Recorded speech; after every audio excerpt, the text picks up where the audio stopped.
তোমার হচ্ছে যে তারেক রহমান ফিরবেন 25শে ডিসেম্বর। কিন্তু পররাষ্ট্র উপদেষ্টার কাছ থেকে শুনলাম তিনি এখনো ট্রাভেল পাস নেন নাই আসলে। মানে টিকিট কাটা বা এই এই বিষয়গুলোর জন্য তো পাসপোর্ট নাম্বার বা কোনো একটা ডকুমেন্ট দরকার হয় ব্যাপার পাটোয়ারি, মানে তার ফেরার ব্যাপারে কোনো অনিশ্চয়তা আর আছে কি? কারণ আরও তো অনেক ব্যাপার আছে। নিরাপত্তার যে এই বিষয়গুলো নিয়ে এতদিন কথা হচ্ছিল সেটি তো আরও বেশি বলে মনে হচ্ছে। এখন নাকি হিট লিস্ট চলছে, আরও নাকি আততায়ীরা ঢুকছে, অনেক ঘটনাই নাকি ঘটছে। নিরাপত্তার জায়গাও কি নিশ্চিত হলো? ব্যাসটা পাটোয়ারি, দুটো বিষয় যদি একটু বলেন। দেখুন, আমার কাছে মনে হয় নিরাপত্তাহীনতা এই ধরনের গুরুত্বপূর্ণ ব্যক্তির ক্ষেত্রে সবসময় থাকতে পারে। তবে উনি তো এখন এসএসএফ সিকিউরিটি যদি পান, তাহলে এটা একটা নিরাপত্তা বলয় তৈরি করবে। এসএসএফ তৈরি হওয়ার পরে এসএসএফ এর অধীনে আহ দায়িত্বপ্রাপ্ত থাকা অবস্থায় বাংলাদেশে কোনো প্রকার এই ধরনের ঘটনা ঘটেনি। এরশাদ স্যার এসএসএফ তৈরি করেছিলেন, এরপরে আর ঘটেনি। নাও, ট্রাভেল পাসের যে বিষয়টা, এটা আমার কিন্তু কাছে তিনি কি খুবই এসএসএফ অবাক। নিরাপত্তা পাবেন? এটা তো কোথাও শোনায়নি, আমরা মানে এটা অবশ্য পাবেন কি? শুনিনি তার নিরাপত্তার জন্য চিন্তা করা হচ্ছে। আমি মনে করি তাকে এসএসএফ নিরাপত্তা দেওয়া উচিত, আচ্ছা, আপনি মনে যেহেতু করছেন, তীব্র হ্যাঁ। নিরাপত্তা ঝুঁকি ওনার মধ্যে আছে। আহ, কেন খালেদা জিয়াকে দিল এটা আমি বুঝলাম না। মানে খালেদা জিয়ার নিরাপত্তা ঝুঁকি কি আছে যদি উনি এবার কেয়ারে থাকেন? কিন্তু তাকে এসএসএফ দেওয়া হলো, বাট আমি জানি না এসএসএফ এর মধ্যে হয়তোবা অ্যামেন্ডমেন্ট করে তারা কেউ সেখানে আসতে পারে, এটা গভর্নমেন্টের বিষয়। দ্বিতীয় হচ্ছে, ট্রাভেল পাস বা কোনো কিছু দরকার হওয়ার কিছু নেই। বাংলাদেশের যে কোনো নাগরিক তার দেশে ফিরে আসতে পারবে। ফিরে আসতে ফেরত যেতে পারবে কিনা, যেমন মিডল ইস্টে প্রচুর লোক ইলিগাল থাকে, আমাদের কাছে অ্যাডভাইস চায় যে আমি আর দেশে থাকবো না, দেশে ব্যাক করবো, আমি ইলিগাল। ঠিক আছে, তুমি জাস্ট এম্বাসিতে যাও। তখন এম্বাসি তাদেরকে একটা টিকিটের ব্যবস্থা করে দেয় তাদের টাকাতেই, এবং তারা ফেরত আসে। তো বাংলাদেশে ফেরত আসাটা কখনোই কোনো সমস্যা হওয়ার কথা না। তো সেটি ইস্যু না। ইস্যু হচ্ছে, আমি অনুভব করি তারেক জিয়া অত্যন্ত ভাগ্যবান। তিনি এমন একটি সময়ে এখন দেশে আসার সিদ্ধান্ত নিয়েছেন যখন বাংলাদেশে একটা হিউজ পলিটিক্যাল ভ্যাকুয়াম চলছে, হিউজ।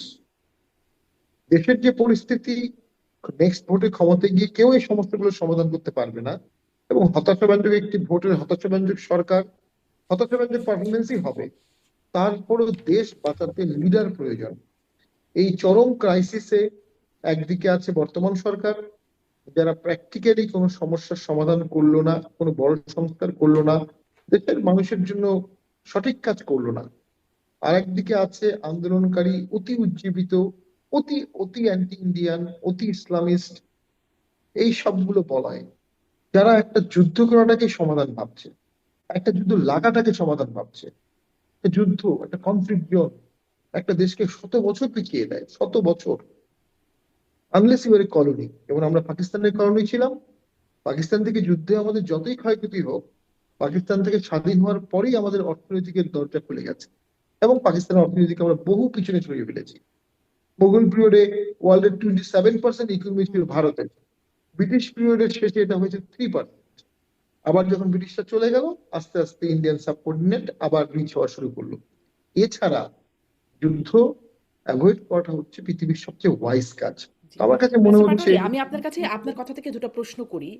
মূলত আগে তারেক রহমানের ফেরাটা নিয়ে একটু কথাটা শেষ করি, তারপর আপনার অনেকগুলো প্রসঙ্গ এনেছেন যে যুদ্ধ যুদ্ধ লাগার মতো একটা অবস্থা কি মানে তৈরি হচ্ছে কিনা আসলেই, মানে যে পরিস্থিতি, কথোপকথন, রাষ্ট্রদূতদের ডাকা, ভিসা সেন্টার বন্ধ হওয়া, যে আলামতগুলো দেখা যাচ্ছে, এটা একটা প্রশ্ন। এবং 2 নম্বর প্রশ্ন হচ্ছে, আপনি বলছেন হতাশাব্যঞ্জক ভোটে হতাশাব্যঞ্জক সরকারের পারফরমেন্সও হতাশাব্যঞ্জক হবে, কেন আপনার তা মনে হচ্ছে? এই দুটো প্রশ্ন আমি রেখে গেলাম আপনার কাছে। আমি মোস্তফা ফেরোজ, আপনার কাছ থেকেও যে তারেক রহমান অবশেষে ফিরছেন 25শে ডিসেম্বর, তার যে অনিশ্চয়তা ছিল বা স্পর্শকাতর যে বিষয়গুলো ছিল বা তার নিয়ন্ত্রণটা যেই যাদের কাছে ছিল, সেগুলো থেকে কি এখন গ্রিন সিগন্যাল পাওয়া গেছে, এই জন্যই তিনি আসছেন?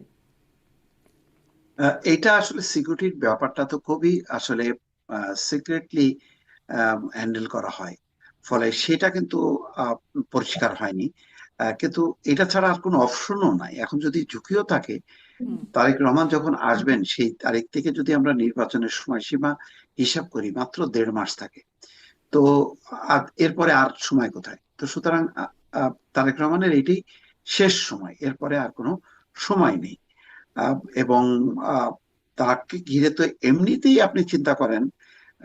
আমি তো বলছিলাম যে দক্ষিণের যে ভারতের এক আহ, অভিনেতা, তার নির্বাচনী শোডাউনে বেশ কয়েকজন মারা গেছে কয়েকদিন আগে। এখানেও এরকম একটা যদি নিরাপত্তা, শৃঙ্খলা এইগুলি যদি নিয়ন্ত্রণ করা না যায়, ফলে উৎসবটা হয়ে যাবে কিন্তু একটা শোকের একটা সভা হয়ে যাবে। তো সেইটা ব্যাপারে আমি জানি না বিএনপি কতখানি প্রস্তুতি, যদিও দেখছি যে আজকে প্রধান নিরাপত্তা উপদেষ্টা তাদের নিরাপত্তা কর্মকর্তা নিয়োগ করা হয়েছে একজন ব্রিগেডিয়ার জেনারেলকে।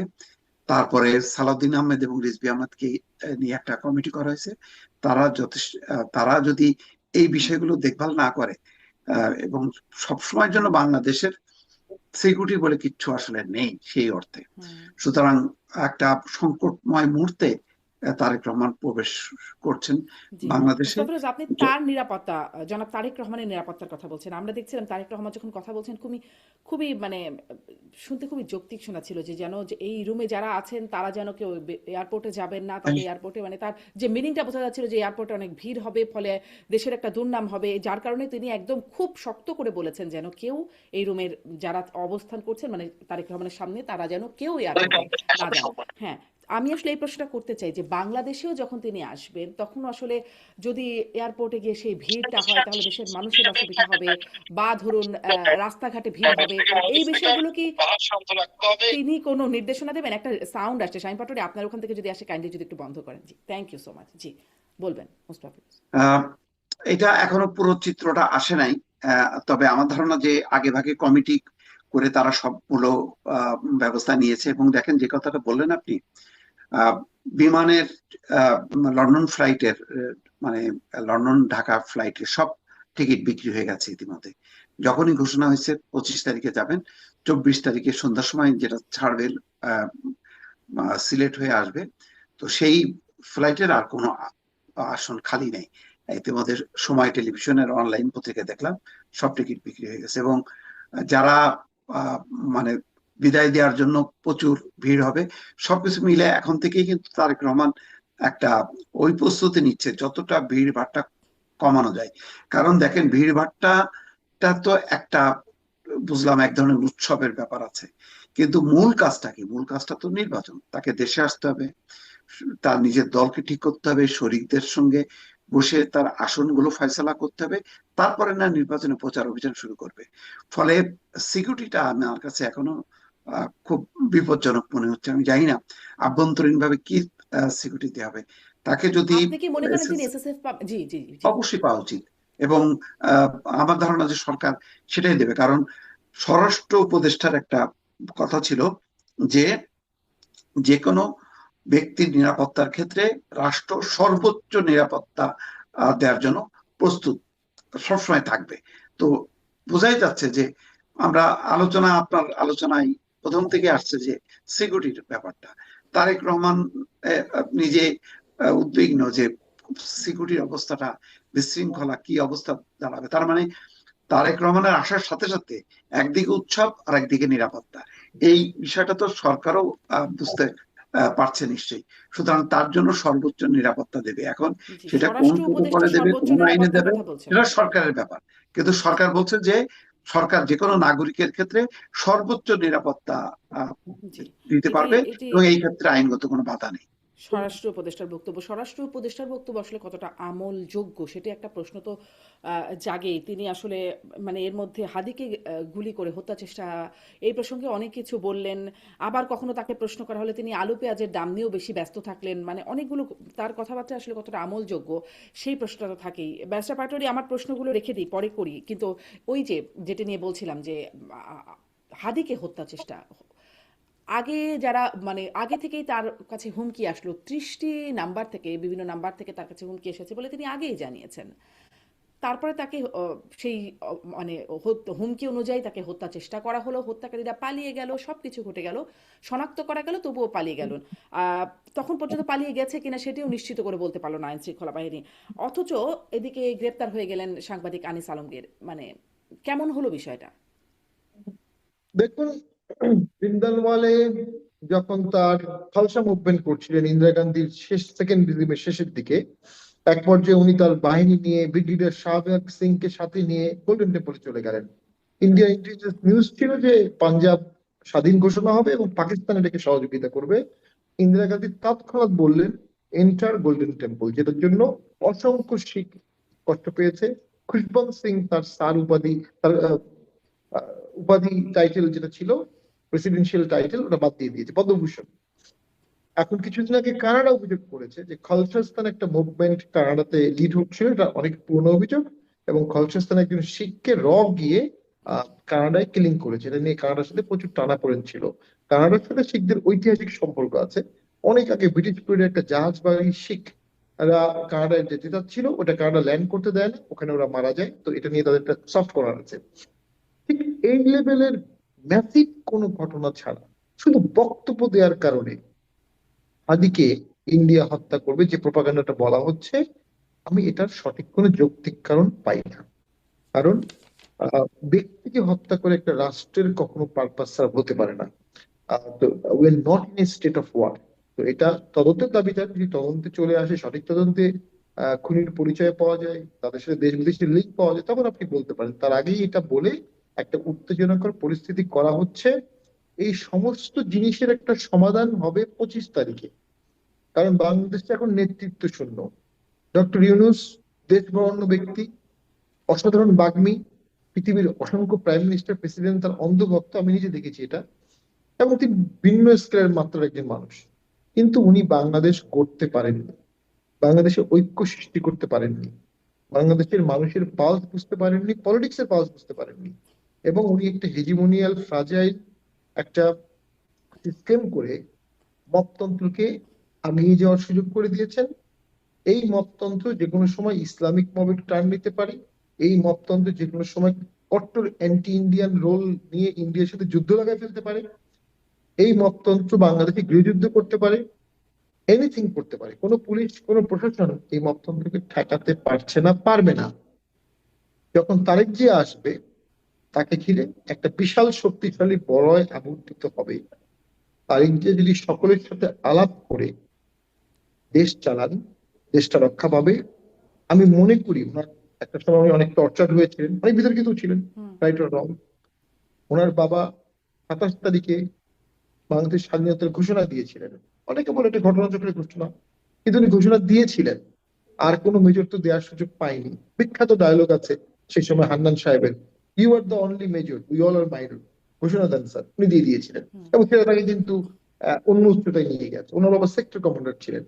7ই নভেম্বরের পরে নেতৃত্ব তার বাবার কাছে চলে এসেছিলেন, জিয়াউর রহমানের কাছে। তো তারেক জিয়ার কাছে এখন দেশ, বহুদলীয় গণতন্ত্র বাঁচানোর সুযোগ আসছে। উনি যদি ওয়াইজম্যানস কাউন্সিলে কথা বলে বলে দেশ চালান, সকলকে সাথে নিয়ে, আমি মনে করি উনি ওনার হ্যাঁ, বাবাকে রিপ্লেস করতে পারবেন। কিন্তু আমি শেষ করে দিচ্ছি। 25 তারিখের কথা বলছেন কেন আপনি? মানে 25 তারিখে কি হবে? তিনি তো সরকার পরিচালনার দায়িত্ব 25 তারিখে পেয়ে যাবেন না, তিনি না, দেশে আমি ফিরবেন। আমি মনে করি বাংলাদেশের মানুষের, আমি আপনাকে গল্প বলি, যেহেতু আপনি আইনের ছাত্র, আপনি মজা পাবেন। সেটা হচ্ছে চার্লস টু, ওনাকে যখন বিহেডেড করা হলো, চার্লস 1 কে ক্রমওয়েল বিহেডেড করলো, তখন একজন ক্রাউন প্রিন্স যিনি ছিলেন হায়ার অ্যাপারেন্ট, চার্লস 2, তাকে পাঠিয়ে দেওয়া হলো সুইডেন, ফিনল্যান্ড বা নেদারল্যান্ডে। 7 বছর হি ওয়াজ ইন এক্সাইল। এবং ক্রমওয়েলের নেতৃত্বে পুরো ইংল্যান্ড ছিল রাজতন্ত্রের বিরুদ্ধে। এই জন্য ক্রমওয়েলকে বলা হয় লর্ড প্রোটেক্টর। উনি কিং জেমস চার্লস 1-এর মাথা কেটে দিয়েছিলেন ওপেন কোর্ট ট্রায়ালের মাধ্যমে। 7 বছর পরে, ক্রমওয়েলের মৃত্যুর পরে, আবার যখন ইংল্যান্ডে অ্যানার্কি হলো, তখন সবাই বলল লেট চার্লস 2 কাম ব্যাক। যেদিন চার্লস 2 ব্যাক করেছে, ওই দিন পুরো ইংল্যান্ড সাত ড্রপ ছিল। তারা ভুলে গেছে 7 বছর আগে তারা মোনার্কিকে বের করে দিয়েছে, মেরে ফেলেছে, কেটে ফেলেছে। চার্লস কথা দিয়েছিলেন তিনি তার প্রতিহিংসা পরায়ণ হবেন না। চার্লস কথা দিয়েছিলেন তিনি বাবা হত্যার প্রতিশোধ নেবেন না। কিছুদিন পরে একটা ওয়াদাও রাখতে পারেননি। উনি ওনার বাবার বিচারে যে বিচারকরা ছিলেন, তাদের মধ্যে 6 জনকে হত্যা করেন বিচারিক প্রক্রিয়ায়। এবং ক্রমওয়েলের লাশ, যেটা বেসিক্যালি স্কেলেটন ছিল, এটা বের করে এটাকে ওয়েস্টমিনিস্টারে ঝুলিয়ে দেন, ফাঁসি দেন ক্রমওয়েলের লাশ প্রতীকী। এবং ঝড়ে একবার ক্রমওয়েলের লাশ ছিন্নভিন্ন হয়ে যায়, স্কালটা, মাথাটা চলে যায় আরেক জায়গায়। বহু বছর পরে সেই মাথা একজনের প্রাইভেট মিউজিয়ামে পাওয়া যায়, ডিএনএ টেস্ট করে কনফার্ম হয় এটা ক্রমওয়েলের মাথা। ক্যামব্রিজ ইউনিভার্সিটির একটা মিউজিয়ামে মাথাটা আছে। তো ওই যে এখন তারিখ কি চার্লস 2 হবেন, নাকি উনি কুইন এলিজাবেথ হবেন? কুইন এলিজাবেথ সারা জীবন হোর হিসেবে, আমি শেষ করে দিচ্ছি, বউ হিসাবে গালি শুনেছে, সারা জীবন ক্যাথলিকটা তাকে বলেছে বাস্টার্ড চাইল্ড অফ তার বাবার বা তার মার বিয়েটা মানতো না। উনি কিন্তু প্রতিহিংসা পরায়ণ হন, উনি এসে ক্যাথলিক অ্যান্ড প্রোটেস্ট্যান্টের মধ্যে ইউনিফিকেশন করেছেন, ইউনিফিকেশন অফ চার্চ অ্যাক্ট করেছেন, টাইরেন্ট ওয়ে কিন্তু করেছেন। ওই আইনটা আজকে 500 বছর ধরে চলছে এবং জাতিকে ঐক্যবদ্ধ করেছিলেন। এবং ঐক্যবদ্ধ করার কারণে স্প্যানিশ আর্মারা যখন কুইন এলিজাবেথকে অ্যাটাক করে জি অনেক জি বেশি আপনার দুর্বল হওয়া আপনার এই সত্ত্বেও পুরো ইংল্যান্ড মানে স্পেনকে হারিয়ে দেয়। তার একটু ইতিহাসের যদি এই ঐক্যমত সামারিটা সৃষ্টি হচ্ছে করতে পারে, জি ঐক্যমত সৃষ্টি করতে পারে, উনি পৃথিবীর যে কোনো দেশকে হারাতে পারবেন জি এবং দেশ এবং বাঁচাতে পারবেন। তিনি আসলে কোন চরিত্রে যান সেটি একটা দেখার বিষয় বলে আপনি বলছিলেন। তিনি অবশ্য বলেছেন, মানে আমি আনিস আলমগীর প্রসঙ্গটা মোস্তাফিজের কাছে যাব বলে এই প্রসঙ্গটা বলছে। তিনি বলছেন যে সরকারের কথা বলতে পারবে মানুষ, রাষ্ট্র কোনো ভয়ের পরিস্থিতি সৃষ্টি করবে না। আমি মানে আসলে ঠিক কোট করছি না, তার মিনিংটা বলছি যে সেটি এমনকি সরকারের বিরুদ্ধে গেলেও রাষ্ট্র তার জন্য ভয়ঙ্কর হয়ে উঠবে না এবং সবাই আসলে দেশে রাষ্ট্রের ভয় কাউকে বাঁচতে হবে না, এই হচ্ছে তার বক্তব্য।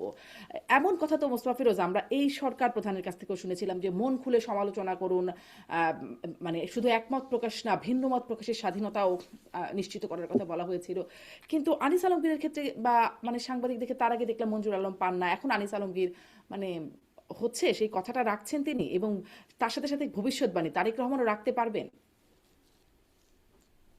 আহ মানে তারেক রহমান রাখতে পারবেন কিনা সেটা তো আগাম বলা যাচ্ছে না। তখনকার রাজনৈতিক পরিবেশ পরিস্থিতি বা কোন পলিসিটা উনি নেন আহ, তার উপর নির্ভর করবে। ফলে আগের অবস্থার সাথে এখনকার অবস্থা মেলানো যাবে না।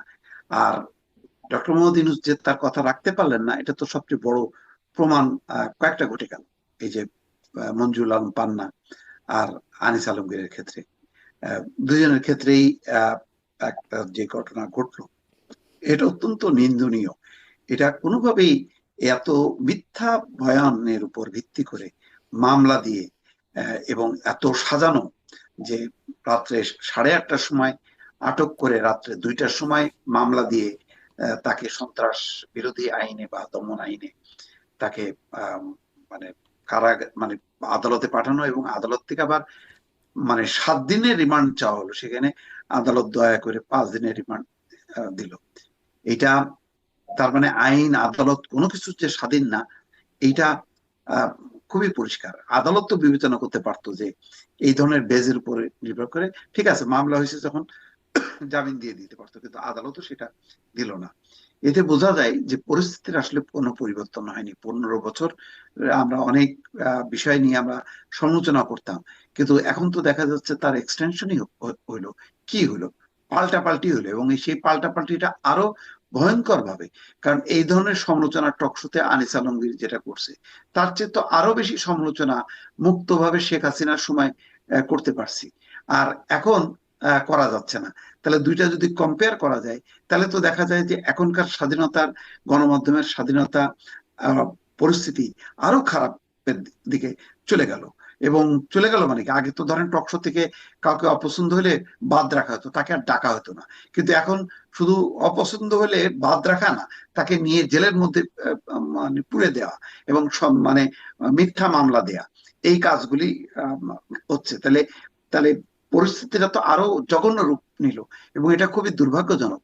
অন্তর্বর্তী সরকার এইভাবে এই দায়গুলো, এই কালিমাগুলো, কলঙ্কগুলো কেন মাথায় তুলে নিল, আমি এটা পরিষ্কার না। এবং এর মধ্যে আমার দিয়ে একটা একটা প্রশ্ন জাগে, এই এই যে তাকে গ্রেপ্তার করতে হবে আনিস আলমগীরকে, এটা কি আসলে সরকারের মধ্য থেকে আসে এই নির্দেশনাটা, না অন্য কোথাও থেকে আসে? মানে প্রথমে তাকে গ্রেপ্তার করা হয়, তারপরে কোন জুলাই ফাউন্ডেশন তার আগে মামলা করে, মানে আগে গ্রেপ্তার পরে মামলা, মানে এই বিষয়গুলো কি সরকারের কাছ থেকে আসে না অন্য কোথাও থেকে নির্দেশিত হয়ে আসে?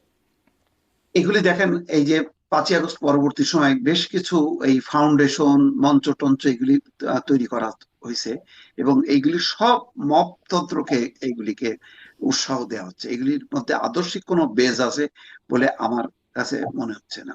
আজকেও দেখেন আহ মানে একটা মানে প্রতিবাদ হলো, সেখানে যেসব কথাবার্তা বললো যে ভারতীয় হাই কমিশনের মধ্যে মানে ঢুকে যাবে, ভারতীয় হাই কমিশনারকে বিতাড়িত করতে হবে, তাকে কি বলে চড় দিতে হবে, লাথি মেরে বের করে দিতে হবে। এই যে কথাবার্তাগুলো, এগুলি তো দেশকে দেশকে একটা বিপজ্জনক অবস্থার দিকে নিয়ে যাওয়ার একটা পরিকল্পনা। এবং এই পরিকল্পনার পেছনে মূল কারণ হলো নির্বাচনকে সামনে রেখে দেখেন হুম, এই ঘটনাগুলি একটার পর একটা ঘটতেছে। এই যে হাদির ঘটনাটা, হ্যাঁ, সেটাও নির্বাচন বানচাল। হঠাৎ করে সেটা কাটতে না কাটতেই এর মধ্যে ঢুকে গেল আনিস আলমগীরের প্রসঙ্গটা। এবং সবগুলো ঘটনায় কারা অ্যাক্টিভ, কারা মাঠে খুব মানে আহ, মানে সোচ্চার, এই তাদের প্রকৃতিগুলো, রাজনৈতিক উদ্দেশ্যগুলো আহ মানে যদি বিশ্লেষণ করা যায় তাহলে বোঝা যায় সবগুলো কিন্তু একটা পক্ষ। আর একটা বড় পক্ষ যারা সত্যিকার অর্থে রাষ্ট্র নির্মাণ বিনির্মাণ করতে চায়, যারা সংস্কার করতে চায়, যারা একটা পরিবর্তন করতে চায়, তারা কিন্তু চুপচাপ আছে। কিন্তু ছোট ছোট কিছু উগ্র আহ উগ্রপন্থার কিছু গোষ্ঠী, তারা কিন্তু এমন সব স্লোগান দিচ্ছে যে কালকে ভারতের সাথে যুদ্ধ বাঁধা দাও, তারা কালকেই। কেন চুপচাপ? ওই যে পক্ষগুলো আছে গঠন করতে চায় যারা, তারা কেন চুপচাপ? এই প্রশ্নটা যেমন করতে তারা চাই। চুপচাপ। সাথে সাথে এটাও একটু বলে দিই, একবারে প্রশ্ন করে ফেলি যে এই যে আনিস আলমগীরকে গ্রেপ্তার করা হলো সমালোচনা করার জন্য, কিন্তু আপনি যেগুলো বলছেন যে এই ভারতীয় হাইকমিশনকে এই করতে হবে সেই করতে হবে, তারপরে তার আগে যে সেপারেটিস্টদের আশ্রয় দিতে হবে, সেভেন সিস্টারকে বিচ্ছিন্ন করে দেবো আমরা, তার আগে আরো বিভিন্ন রকমের কথা যে ফ্যাসিবাদের দোসর বা তাদেরকে ফেরে ফেলো, চিড়ে ফেলো, ছিঁড়ে ফেলো, ইত্যাদি নানান রকম যে বক্তব্য আসছে, সেগুলো কোনো রকম উস্কানিমূলক না? আনিস আলমগীরের একার বক্তব্য, মানে বক্তব্যের ক্ষেত্রে কিভাবে এটা কিভাবে কারা চুজ করছে? সেটাই তো দেখেন, আনিস আলমগীরের বক্তব্যটা বলা হচ্ছিল যে এটা রাষ্ট্রের নাকি বিশৃঙ্খলা সৃষ্টি হচ্ছে, উন্মাদনা তৈরি হচ্ছে এবং প্রভোগ করা হচ্ছে জনগণকে। তো এখন যেগুলি বক্তব্য আসতেছে প্রকাশ্যে, সেগুলি কি প্রভোগ করা হচ্ছে না? সেগুলি তো একদম পরিষ্কার ভাবে একটা রাষ্ট্রকে মানে বিপজ্জনক দিকে ঠেলে দেওয়া হচ্ছে। হুম। তো সেটার ব্যাপারে কোনো পদক্ষেপ নেই। পদক্ষেপ চলতেছে অন্য পক্ষে। তাহলে একটা পক্ষকে প্রোটেকশন দিচ্ছে সরকার, আর একটা পক্ষকে উৎসাহ আহ, আহ, মানে আর একটা পক্ষকে নির্মূল করার চেষ্টা করা হচ্ছে। এটা তো একদম পুরোপুরি স্ববিরোধিতা। এবং এই ধরনের পরিবেশ পরিস্থিতিটা সরকার বলল যে তফসিল ঘোষণা করার পর কোনো সভা সমাবেশ মিছিল হবে না, কিন্তু কই সমানে তো হচ্ছে। কোন রকম তো এটা কোনো বাধা দেওয়া হচ্ছে না। তাহলে কি দাঁড়াচ্ছে, সরকার যেটা বলতেছে যে তফসিল ঘোষণার পর কোনো কর্মসূচি চলবে না, এটা বরদাস্ত করা হবে না। তাহলে কেন করা হবে না? নির্বাচনের পরিবেশটা যাতে নষ্ট না হয়। তাহলে এখন কি নির্বাচনের পরিবেশ নষ্ট হচ্ছে না? তো এটা মনে হচ্ছে যে পরিকল্পিতভাবে কোন কোন মহল এমন একটা পরিস্থিতি তৈরি করতেছে যাতে নির্বাচনটা না হয়। কারণ নির্বাচনটা হইলে এই যে বিভিন্ন পক্ষগুলো, বিভিন্ন ধরনের সংগঠন যে গজায় উঠছে, তাদের আর ক্ষমতা বলে কিছু থাকবে না। তখন একটা নিয়ন্ত্রিত একটা আহ, আইনি কাঠামোর মধ্যে চলে যাবে। ফলে অনেকে ক্ষমতা হারাবে, সেই ক্ষমতাটা তারা হারাতে চায় না। সেই কারণেই এক ধরনের পরিবেশ পরিস্থিতি তৈরি করা হচ্ছে। যেমন এই পরিবেশ। হাদিকে গুলি করার একটা ঘটনা, আনিস আলমগীরকে গ্রেপ্তার করার ঘটনা, এই ঘটনাগুলো আমার কাছে মনে হচ্ছে একই সুতায় গাঁথা। সবগুলি হুম, ঘটনা হয়েছে যাতে নির্বাচনটা না হয়। একদম। এই পরিবেশ পরিস্থিতির কথা বলছেন, নির্বাচনী পরিবেশের কথা, যে সভা সমাবেশ হবে না। স্বরাষ্ট্র উপদেষ্টা বললেন তাদেরকে আগ্নেয়াস্ত্র, মানে প্রার্থীদেরকে আগ্নেয়াস্ত্র দেওয়া হবে বা তাদের আগ্নেয়াস্ত্রের লাইসেন্স দেওয়া হবে, যারা জমা দিয়েছেন তারা আগ্নেয়াস্ত্র ফেরতও নিয়ে যেতে পারবেন। মানে প্রতিবার ভোটে দেখা যায় যে সবাই আগ্নেয়াস্ত্র জমা দেবেন ভোটের আগে, তফসিলের মানে সেই সময়ে। এবার বলছেন যে তারা নিতে পারবেন। পরিবেশ পরিস্থিতি, শামীম পাটোয়ারি, আপনি কেমন দেখেন? এটা একটু শুনি, তার আগে তারপরে না হয় একটু আনিস আলমগীরের প্রসঙ্গটাও একটু শুনবো। পরিবেশ পরিস্থিতি মানে আগ্নেয়াস্ত্র দেওয়া হলে, লাইসেন্স দেওয়া হলে বা নিতে পারলে, এটি পরিবেশ পরিস্থিতি কেমন হবে? কমপ্লিটলি একটা উম, অবিবেচনা প্রসূত সিদ্ধান্ত যে আপনি চাইলে আপনি অস্ত্র নিতে পারবেন, আপনার অস্ত্র দিয়ে আপনি আপনার সুরক্ষা করবেন, আমি কিছু করতে পারবো না। আমি স্বরাষ্ট্রমন্ত্রী, আমি স্বরাষ্ট্র মন্ত্রণালয়, আমার কোনো দায়িত্ব নেই, আমার কোনো ক্ষমতা নেই। আমার পদত্যাগ চাই, আমি মেনে নিয়েছি, 3টা দাবি মেনে নিয়েছি, ওর মধ্যে আমার পদত্যাগও ছিল। আমার অফিসে মব ঢুকে পড়ে, হ্যাঁ, তারা আমাকে যাতা গালি দিবে, আমি এটা তারপরে হাসি মুখে মেনে নেবো, আমি আবার ইলেকশন করবো। বাবা, আমার অফিসে যারা মব ঢুকে পড়ছে সচিবালয়ে, আমি ইলেকশন করবো? এত সোজা? 42,000 সেন্টারে জনগণের জানমাল, রাজনৈতিক দলের প্রার্থীদের নিরাপত্তা, সমঝোতা, রাষ্ট্র সার্বভৌমত্ব নিয়ে ছিনিমিনি খেলা হচ্ছে। এবং এই ছিনিমিনি খেলার জন্য কিছু কণ্ঠস্বরকে বন্ধ করতে হবে। এর উদ্দেশ্য হিসাবে পান্না ওনাকে অ্যারেস্ট করেছিল, হাফিজুর রহমান কার্জনকে অ্যারেস্ট করেছিল। ওরা কোনো রাষ্ট্রদ্রোহী ছিল না, ওদেরকে মব ধরে ফেললো হাতে নাতে। মব ধরার পরও রাষ্ট্রদ্রোহী হয়ে গেল। যারা মিটিং এ বাধা দিল তাদের বিরুদ্ধে মামলা হলো না, যাদেরকে ধরা হলো তাদের বিরুদ্ধে মামলা হলো। এক মহিলা জয় বাংলা স্লোগান দিয়েছে, 32 নম্বরের সামনে তাকে ধরলো, মারলো, পিটালো, নিয়ে গেল। নিয়ে যাওয়ার পরে মার্ডার কেস দিয়ে দিল। উনি তার আগের দিন পর্যন্ত মার্ডার কেসে আসামি না, জয় বাংলা বলার কারণে মার্ডার কেসে আসামি হয়ে গেল। একইভাবে আনিস আলমগীর, যার সাথে আমি অনেক টিভি চ্যানেলে দেখেছি এবং দেখেছি বাংলাদেশ সাংবাদিকদের বিশাল অংশ তাকে অত্যন্ত শ্রদ্ধা করে, এবং যিনি ক্ষমতাকে ধাক্কা মারার সাহস রাখেন, তাকে অ্যারেস্ট করা হলো মূলত তার নেহারি খাওয়ার একটা পোস্ট ছিল, এবং সেখানে তিনি হাদির হত্যাকাণ্ডের বিষয়টি বলেছিলেন। এটাকে আপনি সমালোচনা করতে পারেন, দুঃখ জানাতে পারেন, কিন্তু চাপ আসলো তাকে অ্যারেস্ট করতে হবে, এবং সরকার তাকে অ্যারেস্ট করে ছাড়লো এবং তাকে রিমান্ড দেওয়া হলো। ভয়াবহ অপরাধী উনি, মেবি অনেক অস্ত্র ঢুকিয়েছে, জঙ্গি গ্যাং মেনটেন করে, তাকে রিমান্ডে দিতে হবে, টর্চার করতে হবে, পিটাতে হবে, কথা আদায় করতে হবে, নাহলে রাষ্ট্র শেষ। অথচ ওই পোস্টের আগে উনি কিছুই ছিলেন না এগুলো, হঠাৎ করে এগুলো সব হয়ে গেলেন। এবং তাকে দেখে যেন অনেকে কণ্ঠস্বর বন্ধ করে, এটাই মুখ্য উদ্দেশ্য। আমি তার ব্যাপারে তদন্ত রিপোর্ট না দেখে কিছু বলবো না। আমি মনে করি রাষ্ট্র তার ট্র্যাক হারিয়ে ফেলেছে। ডক্টর ইউনূস যে বলেছিলেন মন খুলে সমালোচনা করুন, ওনার সরকার মন খুলে সমালোচনা নিতে পারছে না, অথবা ওনার সরকারই নাই, অন্য একটা সরকার আছে। তারা মুক্তিযুদ্ধের সপক্ষে যারা কথা বলে, যারা বহুত্ববাদের কথা বলে, যারা সহাবস্থানের কথা বলে, যারা রাষ্ট্রের কথা বলে, তাদের কথাটা বন্ধ করার জন্য উঠে পড়ে লেগেছে। অথবা একটা নির্বাচনের আগে আগে পরিবেশ পরিস্থিতি নষ্ট করার জন্য একটা বিশাল অপতৎপরতা চলছে। আমি একটু আগে বলছিলাম 12 নির্বাচন বাংলাদেশে হয়েছে, কোন নির্বাচনের 2 মাস আগে পরিস্থিতি এত নাজুক ছিল না। এবং সেক্ষেত্রে অ্যাভাটার হতে পারে যদি চান তারেক জিয়া, কারণ উনি আসলে ভোটটা হয়ে যাবে, সংসদ রেস্টোর করবে, পার্লামেন্টারি ডেমোক্রেসি আসবে, ফরেন পলিসি রিভাইভ করবে। যেদিকে ভারত বাংলাদেশ সম্পর্ক যাচ্ছে, ভারতীয় হাই কমিশনারকে পার্সোনাল ডাটা নন ডাটা করে দেওয়া হতে পারে, আবার ভারত ও বাংলাদেশের হাই কমিশনারকে পার্সোনাল নন ডাটা করে দেবে, টোটাল ডিপ্লোম্যাটিক টাইস কেটে দেওয়া হতে পারে। অলরেডি ডিফ্যাক্টো এটা ডিপ্লোম্যাটিক টাইস কাটাই আছে। ক্ষতিকার হবে, ক্ষতি অবশ্যই বাংলাদেশের হবে। অনেক টাকা দিয়ে অনেক ফুয়েল কস্ট করে জিনিসগুলো অনেক দূর থেকে নিয়ে আসতে হবে। তো সেটার বিকল্প অবশ্যই অনেক কিছু ছিল, বিকল্পগুলো চিন্তা না করে ভারতের সাথে হস্টিলিটিটাকেই একটা পলিটিক্যাল উইপন হিসেবে দেখা হয়েছে। এটার জন্য জুডিশিয়ারিকে নিয়ন্ত্রণ নিতে হবে, মিডিয়াকে নিয়ন্ত্রণ নিতে হবে, কণ্ঠস্বর বন্ধ করতে হবে, মবের ভয়ে সবাই ততস্থ থাকবে। সেদিক থেকে তারা সফল হয়েছে। তবে আমরা মনে করি ওই কণ্ঠস্বর কখনো বন্ধ করা যায় না। তো এই সব ষড়যন্ত্রই আমার ধারণা একসময় হয়তো বা আর থাকবে না। আমরা মনে করি বাংলাদেশের মানুষের একটা উপলব্ধি হওয়া হয়েছে যে এই মপতন্ত্র থেকে দেশকে রক্ষা করতে হবে, নিয়মতান্ত্রিক সরকার গঠন করতে হবে। এই নিয়মতান্ত্রিক সরকার গঠনের মাধ্যমে ধাপে ধাপে দেশে ডেমোক্রেটিক ট্রানজিশন উত্তরণ হবে। যারা এখন ক্ষমতায় আছে বা ক্ষমতা এক্সারসাইজ করছে, তাদের একটা অংশ ইলেকশন নিয়ে নাখোশ। ইলেকশন হওয়া মাত্র, যেটা মাসুদ কামাল ভাই বললেন, অসংখ্য মঞ্চ, প্ল্যাটফর্ম, অ্যাগ্রেসিভ প্ল্যাটফর্ম, তাদের কার্যকারিতা নিষ্ক্রিয় হয়ে যাবে। সংসদের এটাই হচ্ছে বিউটি। তখন চিল্লাচিল্লির জায়গা, আন্দোলনের জায়গা, আলোচনার কেন্দ্রবিন্দু হবে সংসদ। তো সেটি দিকেই দেশকে নিয়ে যেতে হবে, যদিও আমরা একটা অত্যন্ত বাজে ভোট আশঙ্কা করছি। আমি হতাশাব্যঞ্জক বলছি এই কারণে, সুষ্ঠু ভোট করার ব্যাপারে বদ্ধপরিকর না। বর্তমান সরকার লেভেল প্লেইং ফিল্ড করতে কোনোভাবেই তারা আন্তরিক না। বর্তমান সরকার কোনো অবস্থাতেই ফেয়ার ভোট করতে যাচ্ছে না। একটা নিয়ন্ত্রিত ভোট, একটা pre engineered manufactured farcical vote হতে পারে, এবং প্রচুর মারামারি হতে পারে, এবং সেই মারামারি হলেও বিএনপির জন্য ক্ষতি। যত শান্ত ভোট হবে, বিএনপির ফ্লোটিং ভোটাররা ভোট কেন্দ্রে যাবে। মারামারি কাটাকাটি হলে কিন্তু ইসলামিস্টদের হার্ডকোর ভোটাররা কিন্তু ঠিকই ভোট কেন্দ্রে যাবে। তো সেটি নন ইনক্লুসিভ ভোটের কিন্তু অসংখ্য সমস্যা। নন ইনক্লুসিভ ভোট মানে সারপ্রাইজ হয়ে যায়, তো সেই ভয়ও কিন্তু আছে। তো সেখান থেকে যদি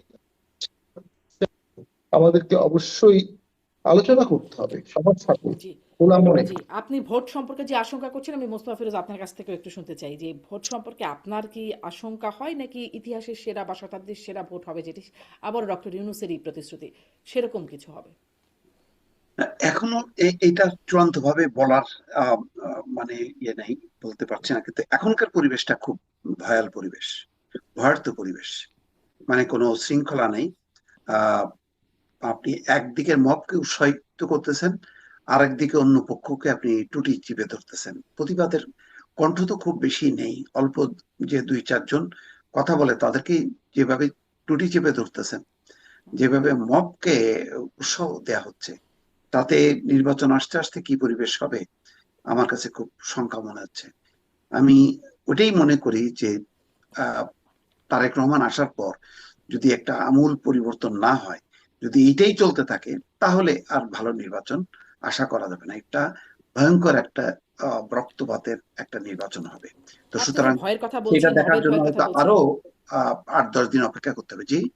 আচ্ছা, আপনি যে ভয় বা মবের কথা বলছেন, আপনি কি মানে সাংবাদিক হিসেবে আনিস আলমগীর, তার আগে দেখলাম মঞ্জুর আলম পান্না, তাদের যে অবস্থা, আপনি কি কোথাও থেকে কোনো শঙ্কা বোধ করেন এই মব বা এইরকম পরিণতির? কারণ আমরা দেখছি প্রবাসী অনলাইন অ্যাক্টিভিস্টরা তারা একটা লিস্টও করছে, যদিও বিভিন্ন লিস্ট দেখছিলাম, সেখানে আপনাকে দেখছিলাম না যদিও। তারপরে তারা রইলো বাকি দুই, এরকম বলছেন, কখনো কখনো বলছেন এরপর একে ধরতে হবে, আরো অন্য এক বাংলাদেশি অ্যাক্টিভিস্ট যিনি কথা বলেন তাদেরকে এরকম তালিকা করে দিচ্ছেন। আপনি কি কোনোভাবে মানে আপনি নিজেও কি ভীত হন? আমি তো ভীত বলেই তো আমি টকশোতেই তো যাওয়া বন্ধ করে দিছি। আমি তো খুব কদাচিৎ একটা দুইটা আহ মানে টকশোতে যাই, পারতপক্ষে আমি যাই না। এবং এই আনিস আলমগীরের এই ঘটনার পর তো আমি আরো সিদ্ধান্ত নিয়েছি যে আমি আর কোনো টকশোতেই যাব না। ফলে আমি হয়তো সেভাবে টার্গেট না, কারণ আমি যদি প্রতিদিন বিভিন্ন টেলিভিশনে যাইতাম এবং আহ এই জুলাই যোদ্ধা, অমুক যোদ্ধা, তমুক যোদ্ধা, তাদের যদি মুখোমুখি হইতাম, তাহলে আমিও টার্গেট হয়ে যেতাম। এখন আমি যেহেতু আমার নিজের চ্যানেলে আমি নিজেই কথা বলি, এটাকে আর তারা গুরুত্ব দিচ্ছে না যে ঠিক আছে, এটা তো আর মেইন স্ট্রিম মিডিয়া না, এটা মাফ করে দিচ্ছে। কিন্তু এটা মাপ আমি পাবো না আলটিমেটলি। কিন্তু অনেককেই তো নাম ধরে ধরে বলা হচ্ছে যে হুম। তাদেরকে, তারা যদি টেলিভিশনে যায় তাদেরকে পিটানো হবে। তার মানে ওই টেলিভিশনের মালিকরাও আরো সংকুচিত হয়ে যাবে। আমি তো এমনি বলি, এখন টক শো হচ্ছে আমি দামি টক শো, মানে নিজেরা নিজেরা আলোচনা করার টক শোতে এমনি পরিণত হয়েছে। মাঝে মাঝে যদি 2-3-4 জন আছে, তারা গেলে একটু জমে, তখন একটু দেখি আর কি টক শোটা। নতুবা তো টক শোটা দেখার দরকার নেই, কারণ উনি কি বলবেন, উনার সাথে উনি যুক্ত হবেন, উনার সাথে উনি যোগ করবেন, এইভাবেই তো চলতেছে টক শো। তো সুতরাং আহ এই অল্প প্রতিবাদী কণ্ঠটাও আহ, মানে নষ্ট হয়ে যাচ্ছে। ফলে এই যে অবস্থাটা যদি চলতে থাকে, এরা আরো সক্রিয় হবে। কারণ পাটারি ভাই কারেক্টলি বলছে যে নির্বাচন যতক্ষণ না হবে ততক্ষণ পর্যন্ত কিছু কিছু মহল বেশ ক্ষমতার মধ্যে থাকবে, তারা পাওয়ারটা এনজয় করবে। যখন নির্বাচন হয়ে যাবে কিন্তু তখন সবকিছু বন্ধ হয়ে যাবে, কারণ তখন পার্লামেন্ট নিয়ম কানুনের মধ্যে যাইতে হবে। এখন ডক্টর মোহাম্মদ ইউনূস তো আর কোনো নিয়ম কানুনের সরকার না, ফলে উনিও এটাকে ছেড়ে দিছে, ওনার সুবিধা অনুযায়ী আহ, যেভাবে মানে চলার দরকার সেভাবে চলতেছে। তো কিন্তু রিয়েল নির্বাচনের মধ্য দিয়ে যখন সরকার আসবে, তখন তো সে সবকিছু টেক ওভার করবে, এবং একটা পলিটিক্যাল গভর্নমেন্ট তো এগুলি সহ্য করবে না। তো এখন সেই কারণে আমি বলছি যে এইটা আর কিছুদিন, হয়তো আর 2 সপ্তাহ পর বোঝা যাবে যে আসলে নির্বাচনটা কি একটা ভয়াল নির্বাচন হবে, নাকি হুম। সত্যিকার অর্থে একটা সুষ্ঠু শান্তিপূর্ণ নির্বাচন হবে, সেটা বোঝা যাবে আরো হয়তো 8-10 দিন পরে। জি, আরো ৮-১০ দিন পরে। ব্যারিস্টার পাটোয়ারি, ওই যে যুদ্ধর যে একটা শঙ্কার কথা জিজ্ঞাসা করছিলাম, এরকম কি কোনো পরিস্থিতি দেখছেন? মানে যা ঘটছে, যেভাবে হুমকি-ধামকি দেয়া হচ্ছে, বিচ্ছিন্নতাবাদীদের আশ্রয় দেয়া হবে বা পাল্টাপাল্টি রাষ্ট্রদূতদের ডেকে নিয়ে যাওয়া হচ্ছে দুই দেশেই, ভিসা সেন্টারের যে ঘটনা ঘটছে বন্ধ করে দেয়া হয়েছে। মানে যেদিকে আগাচ্ছে, কি মনে হয় যুদ্ধ পরিস্থিতির দিকে কি যেতে পারে? আবার মাহমুদুর রহমান বলেছেন অঘোষিত যুদ্ধ নাকি ভারত ঘোষণা করে দিয়েছে। আরো একটু বলি, মানে ডক্টর ইউনূস শুরুতেই একদম ক্ষমতা নেবার আগেই সেভেন সিস্টার্স প্রসঙ্গটা বলেছিলেন। তারপরে আমরা রাওয়া ক্লাবের সভাপতির মুখে শুনেছি সেভেন সিস্টার্স আলাদা করে দেওয়ার কথা। তারপরে আমান আজমি, গোলাম আজমের পুত্র ব্যারিস্টার আমান আজমি, তার কাছ থেকেও আমরা এরকম বক্তব্য শুনেছি। আসলে কি এরকম কোনো বিষয় আছে? না, ডক্টর ইউনূস সেভেন সিস্টার নিয়ে বলেছিলেন যেহেতু আমাদের পোর্ট আছে, আমাদের পোর্টের জন্য সেভেন সিস্টারের উপর, বাণিজ্যের উপর নিয়ন্ত্রণ থাকতে পারে, যেহেতু আমাদের কাছাকাছি পোর্ট। উনি বিচ্ছিন্ন করার কথা বলেননি। না। একদম প্রথমে বলেছিলেন, একদম প্রথমে ফ্রান্স থেকে বলেছিলেন মেবি। হুম। দেখুন, আমি অনুভব করি এই গভর্নমেন্ট আসার পরে প্রাথমিকভাবে নরেন্দ্র মোদী কিন্তু এই গভর্নমেন্টকে স্বাগত জানিয়েছিলেন এবং জয়শঙ্কর বলেছিলেন we have to accept transition happened, sometimes it happened dramatically, but we have to accept it. ওরা একসেপ্ট করে নিয়েছিলেন। এরপরে সামথিং রং হ্যাপেন, কিছু একটা হয়েছে, দেওয়ার পর থেকে আর কখনোই কোনো কিছু নর্মাল হচ্ছে না। তো এই যে কোনো কিছু নর্মাল হচ্ছে না, রাজনীতি মানেই তো ডিনর্মালাইজেশন থেকে নর্মালাইজেশন, ডিপ্যাসিফিকেশন থেকে প্যাসিফিকেশন, এসকেলেশন থেকে ডি এসকেলেশন। বর্তমান সরকার এবং তার নিয়োগকর্তারা কোনো অবস্থাতেই এই অ্যাপ্রোচে যায়নি। তারা ভারত বিরোধিতাকে ডোমেস্টিক ক্যাশ করতে চায়, আপ টু দ্যাট পার্ট ঠিক আছে। ভোটের আগে বিশাল ভারত বিরোধিতা বললেই তাদের ভোট বাড়তে পারে। বিএনপি এখানে একটা কিছুটা, আমি বলবো, নাজুক পরিস্থিতিতে পড়ে যায়, কারণ বিএনপি যখন এই বিরোধিতা করবে তার ভোট ব্যাংককে চিপ ধরবে। আবার সে যদি বিরোধিতা না করে একান্ত, এটা সভ্যতার মধ্যে পড়ে না, কারণ তাকে তো দেশটা একসময় চালাতে হতে পারে। তো সেদিক থেকে আমি তো মনে করি ভারত একটা নির্বাচিত সরকার চাচ্ছে। আমার কাছে মনে হয় যে প্রাথমিকভাবে তারা আওয়ামী লীগ সবাই একটা ইনক্লুসিভ ইলেকশন চেয়েছে। তারপরে তাদের মনে হয় যদি আওয়ামী লীগ ছাড়াও আপাতত ইলেকশন হয়, একটা ইলেকশন হোক। তারা বর্তমান মব রিজিমকে চাচ্ছে না, কারণ মবের সাথে নেগোসিয়েশন করা যায় না, মবের সাথে ডিপ্লোম্যাটিক টাইসটা সঠিকভাবে করা যায় না। তো এর বিকল্প হিসাবে ইলেকশনটা না করে ফেলা, তারেক জিয়াকে আসতে না দেয়া, এগুলোর অনেক কাঠামোগত জিনিস আছে। বাংলাদেশ যদি ভঙ্গুর রাষ্ট্র হয়, বাংলাদেশ যদি বিভিন্ন টেরোরিস্টদের হাব হয়, বাংলাদেশ যদি ইন্ডিয়ার সাথে একটা যুদ্ধ শুরুই করে দেয়, তখন বাংলাদেশকে পৃথিবীর অসংখ্য দেশের সাহায্য পেতে হবে।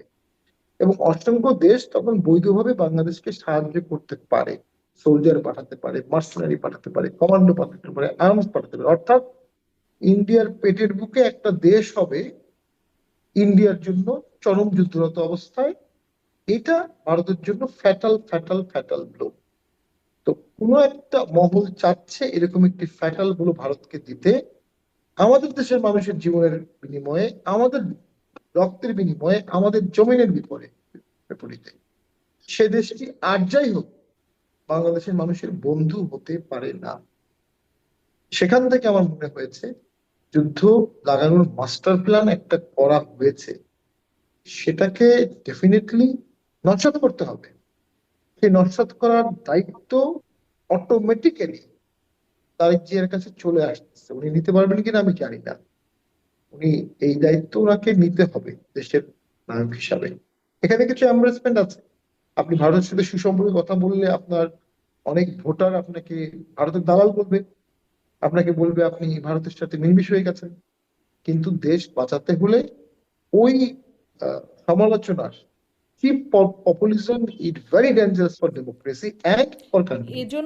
এই জন্যই কি বিএনপি এক রকমের চুপচাপ থাকে এরকম বক্তব্য যখন একদম তাই। আসছে, এবং এবং ধরেন এই যে সর্বদলীয় সভা হলো সেখানেও বিএনপি অনুপস্থিত থাকলো? বিএনপি চুপচাপ থাকে, এবং বিএনপি যেটা চুপচাপ থাকে সেই ইস্যুটাই বিএনপির হাতের নাগালের বাইরে চলে যায়, বিএনপি আর ফিরে পায় না।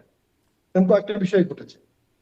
আর বিএনপি একটা বিষয়ে কথা বলেছিল, জাতীয় পার্টির বিষয়ে একটা বিবৃতি দিয়েছিল, আপনার বিএনপির প্রতি কৃতজ্ঞ। আমাদের পার্টিকে যখন বারবার আগুন দেওয়া হয়েছিল চরম দুর্যোগময় অবস্থায়, হুম। একটা চিঠি বিএনপি দিয়েছিল। আমার বিশ্বাস যারা তারেক জিয়াই বলেছিলেন এই চিঠিটা দাও, উনি সামহাও বহুদলীয় গণতন্ত্রে দেশকে রাখতে চাচ্ছেন। উনি চাচ্ছেন না জাতীয় পরিষদ শব্দ ওয়াইপ আউট হয়ে যাক, এবং সেটা একটা ওয়াইজ মুভ। এবং সে কারণে কিন্তু জাতীয় পার্টি আজকে বহাল তবিয়তে আছে, অনেক বাধা সত্ত্বেও, এবং ভোটের দিকে যাচ্ছে, এবং দেশে কিন্তু তাহলে একটা মোটামুটি অন্তর্ভুক্তি ভোট হয়ে যাবে। যদিও আমি মনে করি আওয়ামী লীগকে ছাড়া ভোট করে কোনো স্থায়ী সমাধান হবে না, আমি এই বিষয়ে খুবই ক্লিয়ার।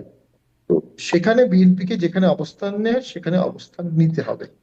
বিএনপি যদি ফ্রিকেল থাকে, আপনারা কি ভোট শেষ পর্যন্ত করছেন তাহলে? মানে সেটা তো স্পষ্ট না, নয়। আমরা মনোনয়নপত্র বিক্রি করছি। মনোনয়নপত্র জমা দেওয়ার প্রাথমিক সিদ্ধান্ত আমাদের হয়েছে। মনোনয়নপত্র জমা দেওয়া হবে 29 তারিখে। এর মধ্যে দেশের অবস্থা আমরা দেখবো, আইন শৃঙ্খলা অবস্থা দেখবো।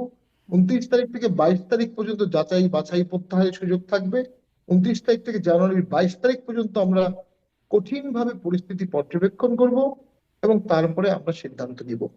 তো জি, আমরা মনে অনেক করি ধন্যবাদ। দেশের স্বার্থে যেটা করা দরকার, যেটা বলা দরকার, বিএনপি কে বলতে হবে। জি, জনাব মোস্তফা ফেরোজ, মানে জাতীয় পার্টি কি ভোট করতে পারবে? আমি আগের একটা অনুষ্ঠানেও স্বামী পাটোয়ারিকে জিজ্ঞাসা করছিলাম যে আপনারা টক শোতে থাকলেও টক শো অন্যজন বলেন যে টক শোতে আসতাম না, আপনি থাকলে জানলে আসতাম না, এরকম একটা অবস্থা। ভোটের মাঠে তার আগে থেকেই তো অনেক আপত্তি জানিয়ে রেখেছে জাতীয় পার্টিকে নিয়ে। করতে পারবে ভোট জাতীয় পার্টি? জাতীয় পার্টি ভোট করতে পারবে, আরো আওয়ামী লীগ সমর্থক অনেকেই ভোট করতে পারবে, কিন্তু ভোটের মাঠের পরিবেশটা মানে সরকার কন্ট্রোল করতে পারবে কিনা, অর্থাৎ তাদের নিরাপত্তা নিশ্চিত করতে পারবে কিনা, আমার যথেষ্ট সন্দেহ আছে। আমি সেজন্য বলছিলাম যে এই পরিস্থিতি, এখনকার এই পরিস্থিতি যদি হিসাব করেন, তাহলে আসলে শুধু জাতীয় পার্টি কেন, বিএনপি, জামাত সহ অনেক যারা সত্যিকার প্রার্থী, যারা অর্থ এবং মাস্তান লালন পালন করেন না, তাদের জন্য খুব কঠিন হয়ে যাবে ভোটের মাঠে টিকে থাকা। আহ, কিন্তু যদি অবস্থার পরিবর্তন হয়, যদি, এই জন্য আমি বলছি যে আর সর্বোচ্চ 2 সপ্তাহ, এই 2 সপ্তাহের মধ্যে যদি অবস্থার পরিবর্তন হয়, তাহলে মনে করেন ভালো ভোট হবে, মোটামুটি একটা গ্রহণযোগ্য ভোট হবে। আর তা নাহলে ভোটের মানে নিয়ন্ত্রণটা থাকবে না। আইন শৃঙ্খলা পরিস্থিতি যতই বলেন না কেন, যত লাখ আপনি আর্মি ডিপ্লয় করেন না কেন, আসলে পুলিশ হচ্ছে আসল। পুলিশ জানে কোন গলিতে কোন অপরাধী থাকে, কোন দুর্বৃত্ত বসবাস করে, কার হাতে অস্ত্র আছে, কার হাতে অস্ত্র নেই। এইটা পুলিশ একদম পুঙ্খানুপুঙ্খ ভাবে জানে। এই নেটওয়ার্কটা পুলিশের কাছে আছে, কিন্তু এই নেটওয়ার্কটা ভেঙে গেছে অথবা স্থবির হয়ে গেছে। পুলিশ তার আভ্যন্তরীণ নিজের নিরাপত্তার জন্য সে চুপচাপ আছে, সে জেনেও না জানার ভান করে বসে আছে। ফলে এই অবস্থায় আপনি আর্মি দিয়ে কন্ট্রোল করতে পারবেন না। সুতরাং আগামী 10 থেকে 15 দিন ম্যাক্সিমাম এটা অগ্নি পরীক্ষা। এর মধ্যে যদি একটা নাটকীয় পরিবর্তন না হয়, এখন যে মবটা আমরা এখন দেখতেছি বিভিন্ন ইস্যুকে কেন্দ্র করে, বিশেষ করে হাদির ইস্যুকে সামনে রেখে, এইটা যদি চলতে থাকে, তাহলে পরিস্থিতি একটা বিপর্যয় ঘটবে আমার ধারণা। জি। আর একটা বিষয়ে মানে আমি ডক্টর ইউনূসের কতগুলো প্রতিশ্রুতির কথাই বলছিলাম। প্রথমে একটা তো বললামই, মন খুলে সমালোচনা করুন, সেটি আসলে হলো না, রাখা গেল না। শতাব্দীর সেরা নির্বাচন, সেটি দেখার বিষয়। আর একটা বিষয় তিনি এই মানে ভাষণে বললেন, জাতির উদ্দেশ্যে দেওয়া ভাষণে বললেন যে যারা হাদির উপর হামলা করেছে সেই ফ্যাসিস্ট, সাথে সাথে টেরোরিস্ট শব্দটাও যোগ করেছেন, তাদেরকে কোনোভাবেই ছাড় দেওয়া হবে না। এবং সেটি আশ্বস্ত করছে যে তাদেরকে ছাড় দেওয়া হবে না। আপনি কি মনে করেন যে হাদির উপর হামলাকারীকে গ্রেপ্তার করা সম্ভব হবে? এবং তার বার্তাটা কি আপনার কাছে কেমন মনে হলো? এটা একটা কমিটমেন্ট। তো এখন কমিটমেন্টটা কতটা ফুলফিল করা হবে, আহ, কিভাবে করা হবে, এটা আমার কাছে যথেষ্ট সন্দেহ আছে। হাদির হত্যা চেষ্টাকারীরা হাত ফসকে বেড়ে চলে গেছে। এখন আপনি মানে ওই ফয়সাল, দাউদের আপনি বাবা মা ভাই বোন জ্ঞাতি গোষ্ঠী এগুলি ধরে আপনি একটা বুঝ দিতে পারেন যে আপনি আগাইছেন, কিন্তু এটা আসলে আগাবে না। কারণ এই ধরনের অপরাধীরা পরিবারের সাথে সম্পর্ক রাখে না। বাবা মা কোনোদিনও কোনো অপরাধ দিকে আশ্রয় দিতে পারে না। সুতরাং আহ এইটা বেশ একটা, ওই ওই যে বললাম না, একটা জটিল অধ্যায়ের মধ্যে চলে গেল। এবং এটাই হয়তো একটা পুঁজি হয়ে থাকলো সবসময়, যাতে এটাকে নার্সিং করে একটা অশান্তি তৈরি করা যায়। তো এটা আমার ধারণা যে এটা একটা গেম কিনা, আমার কাছে এখন যথেষ্ট সন্দেহ হচ্ছে। নতুবা আপনি দেখেন এই গেমটা আয়েশাকে, কার গেম এটা? এটা কোনো মহল বিশেষের আমি সুনির্দিষ্ট ভাবে তো বলতে পারছি না, আমি মানে অবস্থা দৃষ্টি আহ, বলতে চাচ্ছি যে মোহাম্মদপুরের মা মেয়ের আহ, মানে হত্যার অভিযুক্ত আয়েশার নাম, পরিচয়, ঠিকানা, চেহারা কোনো কিছুই ছিল না, তারপরেও তাকে শনাক্ত করা গেল, তাকে ধরা গেল। আর এখানে ফুটেজ গুলো পরিষ্কার, একজন আর দুইজন তার দেখা গেল, চেনা গেল, তার নাম পরিচয়, নাম সবই আছে। কিন্তু তারপরও পট করে চলে গেল সে সীমান্ত পাড়ি দিয়ে। যেখানে বলা হচ্ছে যে সীমান্ত পাড়ি দিছে কিনা আমরা পরিষ্কার না, আবার পুলিশের আরেক পক্ষ বলছে যে সে আদির হত্যাকারীরা দেশেই আছে, কিন্তু কেন তাকে ধরা গেল না? এটা একটা বিরাট রহস্য রয়ে গেল। জি। ব্যারিস্টার পাটোয়ারি, আপনার কাছেও, আপনিও কি সেই আশ্বাসে আশ্বস্ত হতে পারেন? প্রধান উপদেষ্টা যে আশ্বস্ত করছেন যে ফ্যাসিস্ট টেরোরিস্ট যারা পরাজিত শক্তি, হাদির হত্যাকারীর হত্যার পেছনে তাদেরকে তিনি দায়ী করছেন এবং তাদেরকে কোনোভাবেই ছাড় দেওয়া হবে না বলে তিনি আশ্বাস দিচ্ছেন। সেটিতে মানে এই বার্তাকে আপনি কিভাবে নিচ্ছেন? দেখুন, এর বাইরে ওনার কি বলার আছে? মানে উনি সুষ্ঠু তদন্ত পর্যন্ত অপেক্ষা করতে পারবেন না, কারণ উনি মব দ্বারা নিয়ন্ত্রিত। উনি এই বক্তব্য না দিলে মব তার বিরুদ্ধে মব করবে, মব তার বিরুদ্ধে আন্দোলন করবে। উনি যেটা বললে মব খুশি হবে, তদন্ত ছাড়াই, তদন্ত রিপোর্ট ছাড়াই, বস্তুনিষ্ঠ তদন্ত রিপোর্ট ছাড়াই উনি সাথে সাথে এটা বলে দিলেন। তো যাই হোক, সেটা তদন্তের বিষয়। আমরা মনে করি তদন্ত সেটা বেরিয়ে আসবে। আমি খুবই দুঃখিত এবং নিন্দা জানাই, একজন ব্যক্তি হাদি সাহেব, তিনি কথাই বলতেন, কিন্তু কথা বলার জন্য আজকে তাকে কিন্তু মৃত্যু সজ্জায় চলে যেতে হলো। কি ভয়ঙ্কর রাষ্ট্র করে ফেলেছি আমরা। আবার তার কথার ভিত্তিতে একটা পোস্ট মনে হয় দিয়েছিলেন আনিস আলমগীর সাহেব, সেজন্য তাকে অ্যারেস্ট করা হলো মার্ডার কেসে। একটা পোস্টের জন্য, কথা বলার জন্য, শুধুমাত্র কথা বলার জন্য। আনিস আলমগীর কথা বলার জন্য কি করেছে মানে গত মাস খানেক ধরে?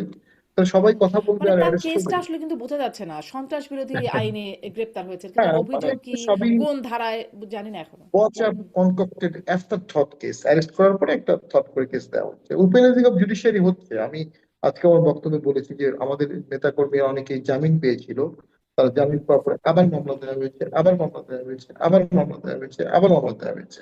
ডেলিগেটেড রিলিজ হওয়ার আগে অসংখ্য এজেন্সির অনুমোদন নিতে হয়। এগুলো তো টোটালি ইন্ডিপেন্ডেন্ট জুডিশিয়ারি ভায়োলেটিভ হচ্ছে, টোটালি।